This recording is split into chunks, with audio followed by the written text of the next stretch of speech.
When you hear the words mouse in the house, most of you are probably running to hide or reaching for something to shoo it out of the house, humanely, of course. But not so my next guest. Instead, Jez Robinson created a mouse village in his back garden to help his dad, who is suffering from vascular dementia and Alzheimer's. The so-called Bramble Village is home to the Frog and Mouse pub and is open to all types of wildlife, mice, of course, but also birds, squirrels, hedgehogs, and a couple of foxes, I'm told, as well. I bet they'd barred from the pub when the mouse clan are in. Well, this little backyard community is regularly streamed online and has amassed millions of likes and hundreds of thousands of followers. 250,000 followers on Facebook. Well, let's speak now to the man behind it all, wildlife photographer Jez Robinson. Jez, thank you so much for joining us tonight. What a wonderful village you have created. While we talk, we're going to spoil viewers with some of these marvellous images that you put out there to people. Talk to me about how this first started. Hi, Sarah. Back in 2020, when we were in lockdown, we weren't allowed to go out in first lockdown. I've always been interested in wildlife and photographing wildlife in garden. We get lots of different varieties of birds, hedgehogs, etc., etc. But I spotted a mouse on decking, started taking some photos, and it started there, really.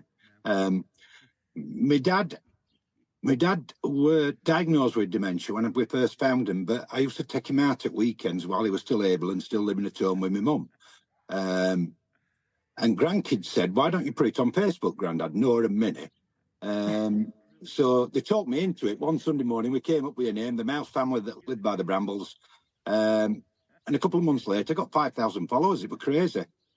Fast forward 4 years, on over 3 social media channels, there's over 500,000 followers. I could never believe it. And some of the feedback's crazy.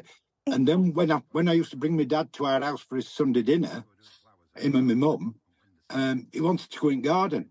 And we started watching mice in garden. And that's how it started.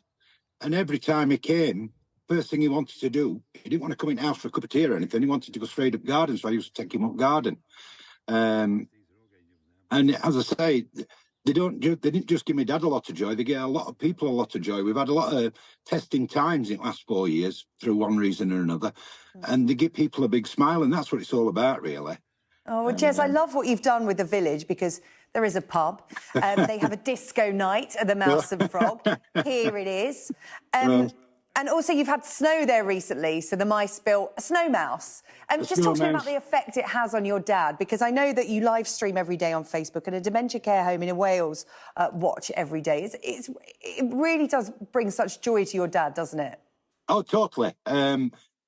I go live. I use some snippets of video to show him when I visit him each week in care home, because he's now obviously in care home.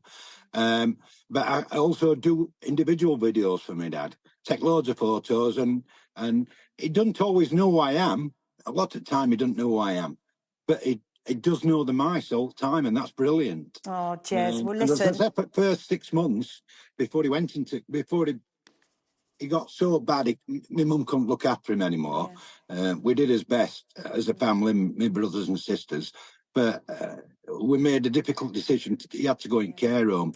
And well, listen, Jez, this is a really important way of you connecting with your dad, and you're bringing joy to so many others who are in a similar position. Thank you so much for telling us your story, and good luck with it all.